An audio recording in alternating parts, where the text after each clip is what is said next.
Is this thing on? Hello? Hello? Whatever.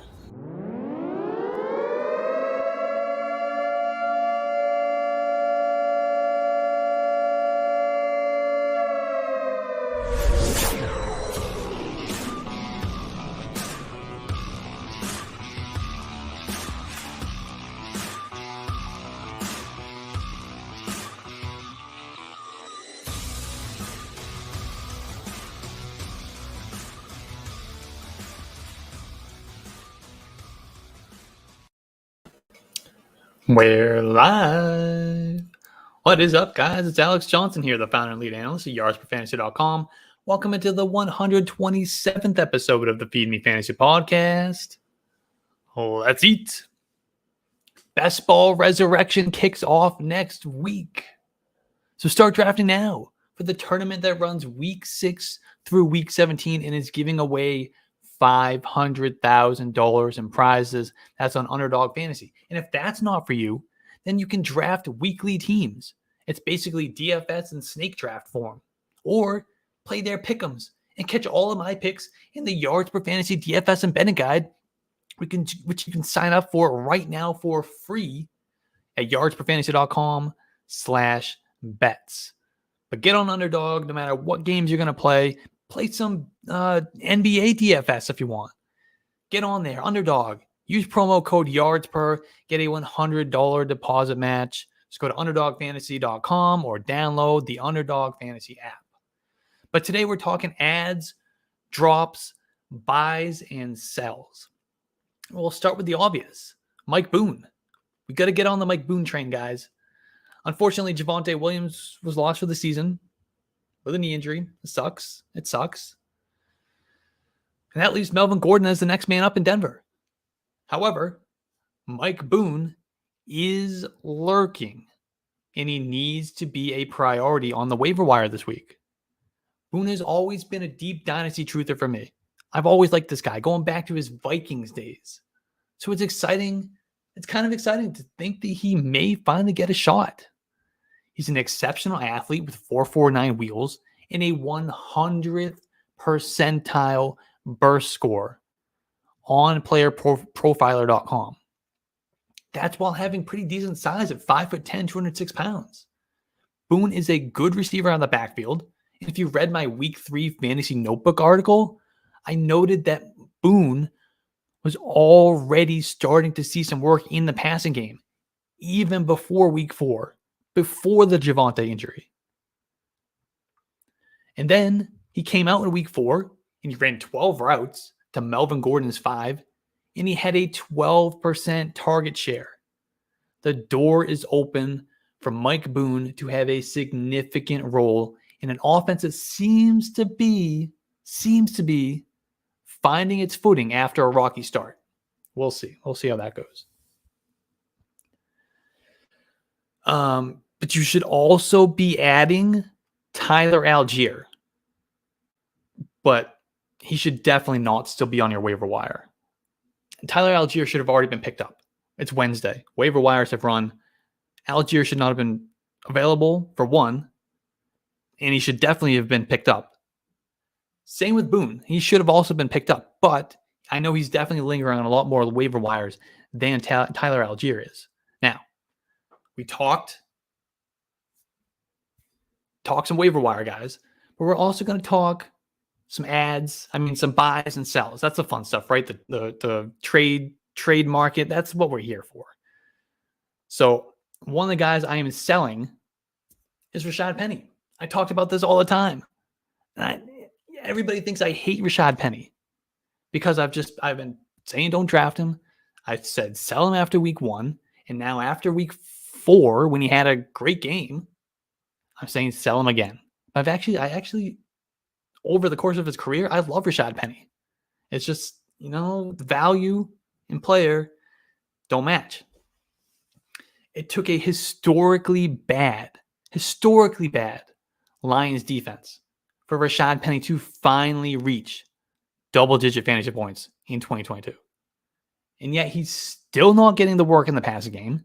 And Kenneth Walker's snap shares continue to rise week over week over week, up to 36% in week 4. That continues to go. Obviously, pennies is going to continue to come down.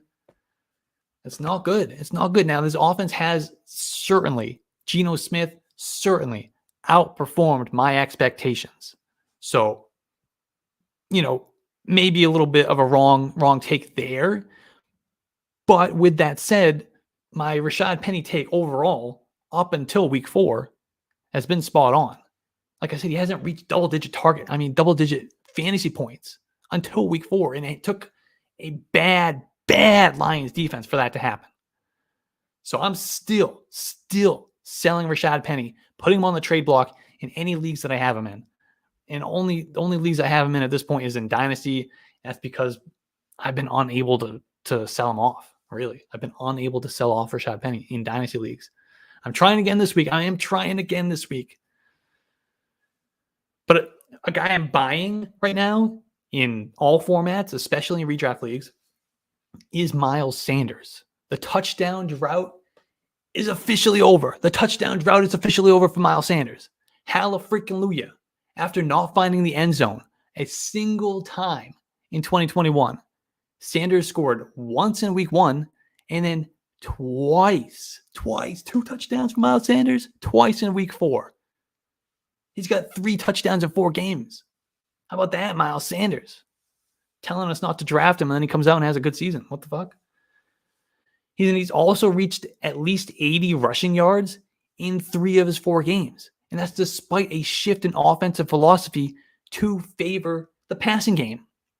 And if you've read my article about that during the summer, I wrote it probably in like June or July. I don't know. I did a study on, do these running backs in run-first offenses versus running backs in pass-first offenses, who typically, do we really want these running backs in these run-first, slow-moving, run offenses? Or even if they're going to get less carries, do pass-heavy, pass-first offenses actually do better for these fantasy football running backs? And it turns out the pass-first, pass-heavy offenses are better for running backs. I know. And maybe, on the surface, it doesn't make a lot of sense. But if you really think about it, these offenses are better. They're better. They move the ball. They're more efficient. They're scoring more points, more red zone opportunities, which is what we want for all these running backs. It's what we want for these guys. But anyway, tangent over. Miles Sanders, he fits into that mold this year because they are a much more pass-friendly offense than they were last year. So he's reached 80 rushing yards or more in 3 of his 4 games, and that included week 4 when he ran for 134 yards, a season best, 134 yards on 27 carries. But the big reason why Miles Sanders is a sure thing buy high candidate in week 5 is his surprising uptick in passing game usage. He's had double-digit target shares in 2 of the last 3 weeks, and he ran a route on 50% of Jalen Hurts' dropbacks in week 4. Now, fantasy gamers in general have a negative bias towards Miles Sanders. So he's not your typical buy high, as his managers are likely skeptical of that week 4 performance. So take advantage. I'm also going out and I'm trying to buy another running back. That's Devin Singletary. After week 1, it looked like Singletary could kind of wind up in a full-blown backfield committee with Zach Moss and the rookie James Cook. But since then, Cook has struggled, and Moss has been pretty much phased out of that offense. And that's resulted in Singletary's snap share skyrocketing over the last 2 weeks, from about 57% over the first 2 games, which is still pretty solid, to 73% in week 3 and 88% in week 4. And most importantly, he's being utilized at the goal line and in the passing game. In fact, Singletary has had double-digit target shares in 3 straight games, including 14% in week 4.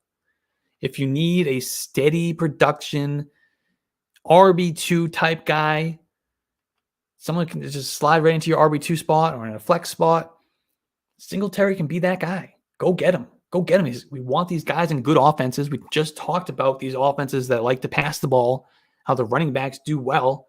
I mean, it's not like Singletary's been getting a ton of carries, but he's getting it done in the passing game. He's getting it done at the goal line. Go get him. Go get him. Now, another guy I talked about last week. I talked about George Pickens on this show last week, 1 week ago today. And I advised you to continue to stash him on your roster. I saw people saying, it's been 3 weeks. He hasn't done shit. Bad quarterback, target competition. I'm dropping him. I'm giving up on the rookie, and I'm dropping him. It's not going to happen this year. Even people who like George Pickens, like in Dynasty, for example, they were dropping him in redraft leagues because it wasn't doing anything. But I warned against that. We talked about it on the show last week. Do not drop him. If you can afford to hold him on your roster, do not drop him. And now this week, I'm taking it to the next level, and I'm recommending you go get him. Go get him if you don't have him. Whether somehow he did get dropped in one of your leagues, scoop him up, or just most likely he's rostered. So go make offers for him. I'm making offers for him. I'm making deals to go get George Pickens on my roster. The indicators were there after those first 3 games. And then, like we talked about last week, and then he came out and caught 6 balls for 102 yards in week 4. He was top 3 in the league in air yards in week 4. And Pickens has now had a target share of 22% in week 3 and 31% in week 4. And he only ran 3 fewer routes than Chase Claypool against the Jets, while commanding 6 more targets than Claypool. The change at quarterback from Mitchell Trubisky to Kenny Pickett can only help this young stud. That's right. This is a stud wide receiver. We talked about him like in draft season, after the draft, that he could overtake Chase Claypool as a wide receiver 2 in Pittsburgh. I think we're seeing that happening. And now there's a chance with Kenny Pickett coming in at quarterback, there is a chance that he ends up outscoring Deontay Johnson from here on out. There's a chance. So go get Kenny Pickett. Go George Pickens right now. Now, there's a wide receiver who kind of came out of nowhere early in the season on the Cardinals, playing in the slot, with no DeAndre Hopkins, no Rondale Moore, was a little bit productive in PPR leagues. He was giving you some flex appeal. That's Greg Dortch. But it's time to drop him. It's time to drop Greg Dortch. I give you permission. If you were streaming Greg Dortch, if you're stashing him because he had a good couple of weeks, it's time to drop him. He was, after playing decent in those first 3 games, he was just tossed aside in week 5 or 4, whatever it was. As Rondale Moore came back, his snap share cratered to 36% in week 4. And Rondale Moore came in and had an 86% snap share. And Dortch's target share shrunk to 3%. 3%. It's over. It's over for Greg Dortch. Not only is Rondale Moore just completely taking that role, DeAndre Hopkins is back in 2 weeks. It's over for Greg Dortch. He can be safely dropped. Let's go back to the trade market, though. That's the fun stuff. Let's go buy Christian Kirk. Christian Kirk, he's been excellent in his first month as a Jaguar. He did disappoint in week 4 with just 2 receptions for 60 yards. And actually, the whole Jaguars offense as a whole was out of sync against the Eagles.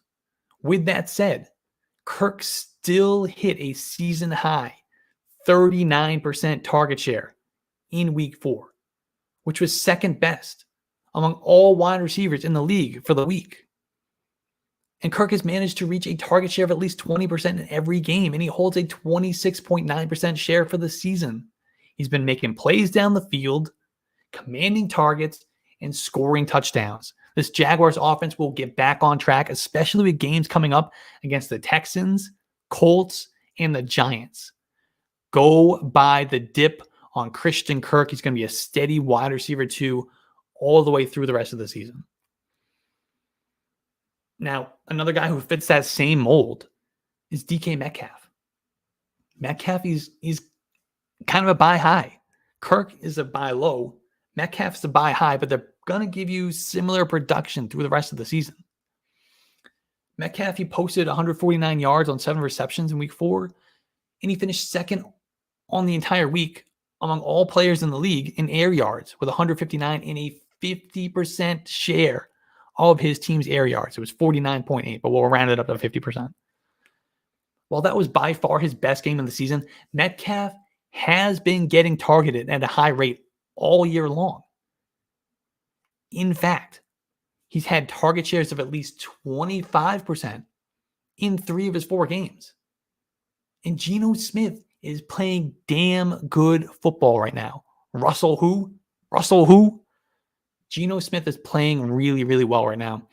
And he continues to play well, and the team lets him keep on passing the football.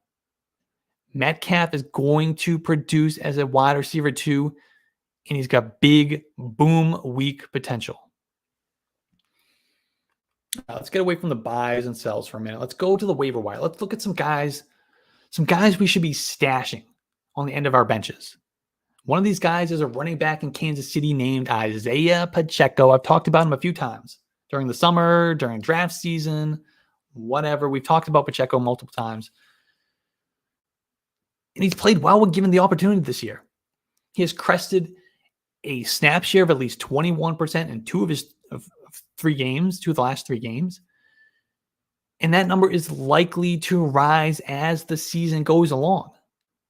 It may never become enough for, standalone value, but he's the top candidate to get the early downs and red zone work if anything were to happen to Clyde Edwards-Helaire.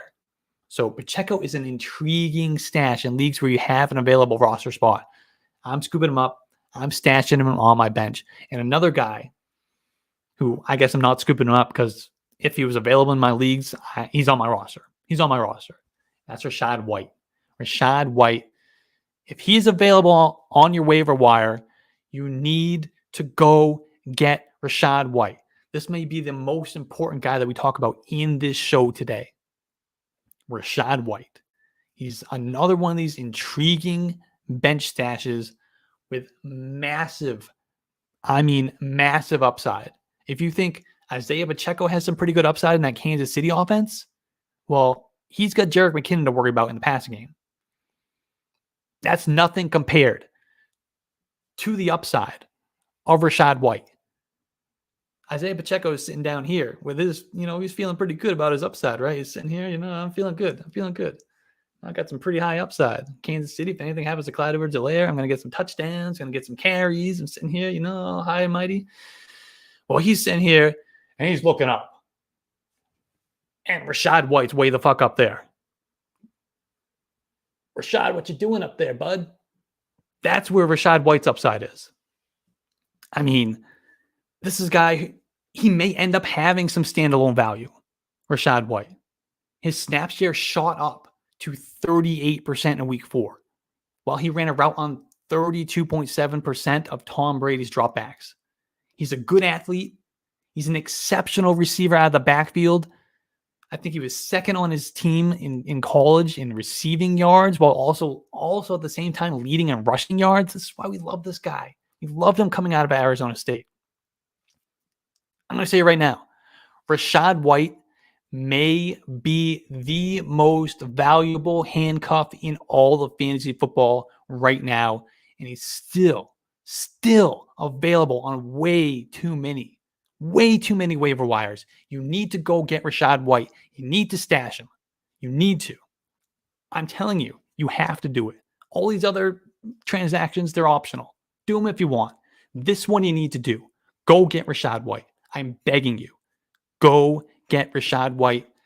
He's in an offense that can explode at any time. They're getting their shit together. The receivers are getting healthy. They're going to explode. They're going to be the same old Bucs that we've been used to the last 2 years.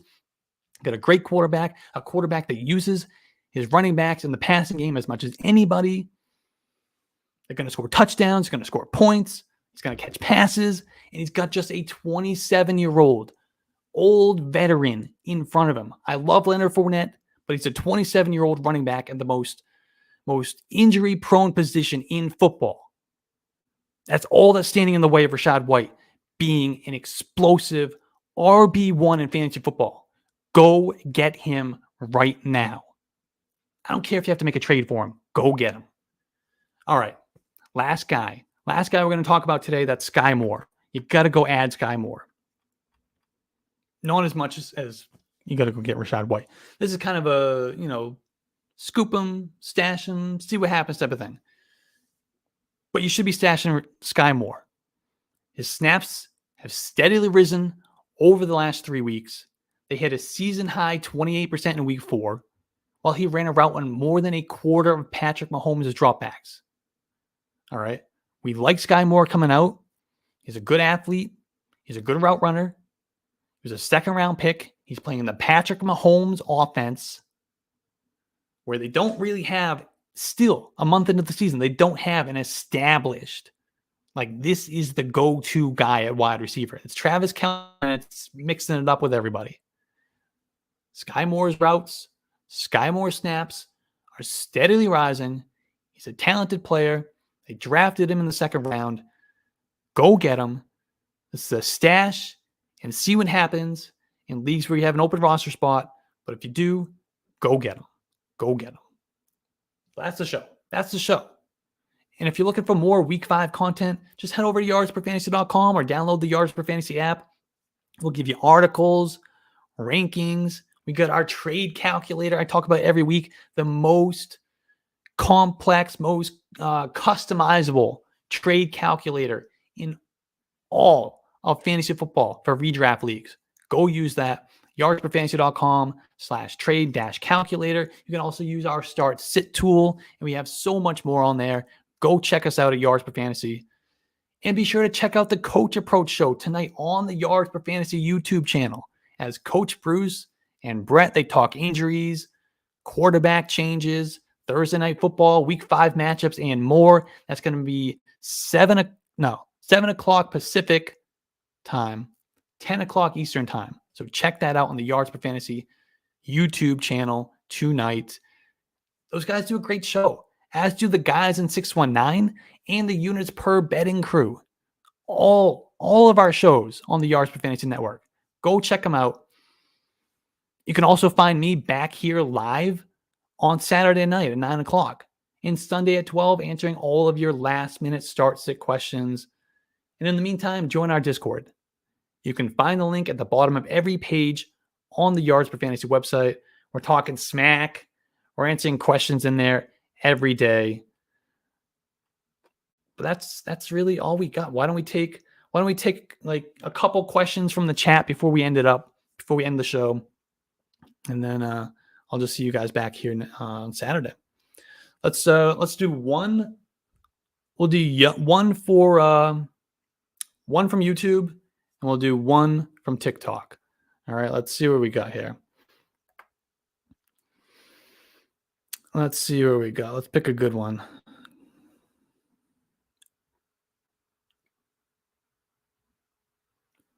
Let's see. We got let's look at this one from Connor.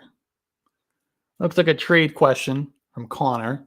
He got offered Miles Sanders and Jamar Chase for Gabe Davis, Courtland Sutton, and Leonard Fournette. And he said he also has Jonathan Taylor and Joe Mixon. He's got Mike Williams, Devontae Smith, Terry McLaurin, Dameon Pierce on his roster. What do we think about this one? So he would be getting Miles Sanders and Jamar Chase. I believe that's how it is. And he'd be giving up Gabe Davis, Courtland Sutton, and Leonard Fournette. Now, as much as I hate Gabe Davis, as far as he was being drafted too high, he's being hyped up too much. And I know his target shares have not been good in his first 2 seasons and in the first 3 games that he's played this year. However, he's running all the routes, he's playing all the snaps, and he's in the Josh Allen offense. There's going to be an opportunity There's going to be an opportunity for Gabe Davis. I don't think he's going to hit what some people's expectations were coming into the season, but I also don't think he's going to be what he's been over the last couple of weeks. He's going to be in the middle. He's going to be a solid wide receiver 3, mid-range wide receiver 3 for you. So I'm okay with Gabe Davis. Now, Courtland Sutton has been getting a ton of targets. I think his target shares over the last 3 weeks have been 35%, 30%, and 29%. He's getting elite target share usage in that offense. I think that offense is slowly starting to get it going. We saw a little bit at the end of week 3. We saw a little bit more from that offense in the first half of week 4. They can just put it all together now for an entire game and kind of just build off of that. There's too much talent for that offense not to get going. So I do like Sutton. I'm buying Sutton. We talked about that on the show last week. And I love Leonard Fournette. That offense is another one that is going to get going as those receivers are getting healthy. But we talked about Miles Sanders as a buy.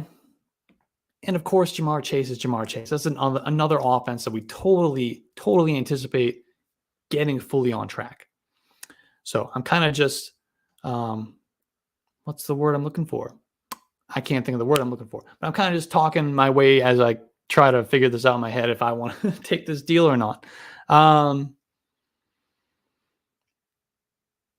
going to say yes. I like the Sutton, Fournette, Gabe Davis side. It's tough. It's tough. But yeah, I think I'm going to go with the Fournette, Sutton, Gabe Davis side of this trade. That's what I would do, Connor. All right, let's take one more. We'll do this one from TikTok. Let's see. What do we got? Give me something good. Maybe we want to do a start-sit question. We got a trade question. What do we got? They're coming in so fast, I can't even read them. Should I trade away Antonio Gibson and Devontae Smith for Ja'Marr Chase? My answer to that would be yes. I would do that. Devontae Smith is kind of a nice best ball. Kind of a nice best ball play. He's going to go off. He's going to have his big weeks, but he's a little hard to predict which weeks those are going to be. Whereas Ja'Marr Chase, I think we can trust Ja'Marr Chase a little bit more, especially as the offense gets their shit together. Now with Antonio Gibson, I talked about him as a sell last week, a must sell. I mean, he was scoring touchdowns, so he's getting the fantasy points over those first 3 weeks. But the indicators were there that we need to sell him, so that's why we talked about him last week. He's a must sell. One, the target shares just went. It was nice. It was nice in week 1, 20%, and then went down to 9% in week 2, 2% in week 3. So he's not getting the passing game usage. It was right back to J.D. McKissic in that role. And now we've got Brian Robinson coming back. He was activated or designated to return. He's going to be coming back sometime in the next 3 weeks. It could be this week. I don't think it's going to be this week. Probably next week or the week after. So Brian Robinson is coming back. So that rushing share now is in danger for Antonio Gibson. Doesn't have the passing share. Rushing share could be going down the tubes. So I'm totally still trying to get rid of Antonio Gibson where I can. So yes, we are trading Antonio Gibson and Devontae Smith for Ja'Marr Chase. That's where we got to end the show. I will be back here Saturday night specifically just to answer your questions. So that's what we're going to do. Saturday night around 9 o'clock Eastern, 9:30, 8:30. We'll see how it goes, how my schedule is going. But somewhere in that range, we'll go for about an hour. Maybe we'll even get an hour and a half, depending on how the things go. Specifically dedicated to answering your questions. Same thing, Sunday morning, 12 o'clock, all the way up to kickoff, answering all your questions. So I appreciate everybody tuning in today. I'll see you Saturday night.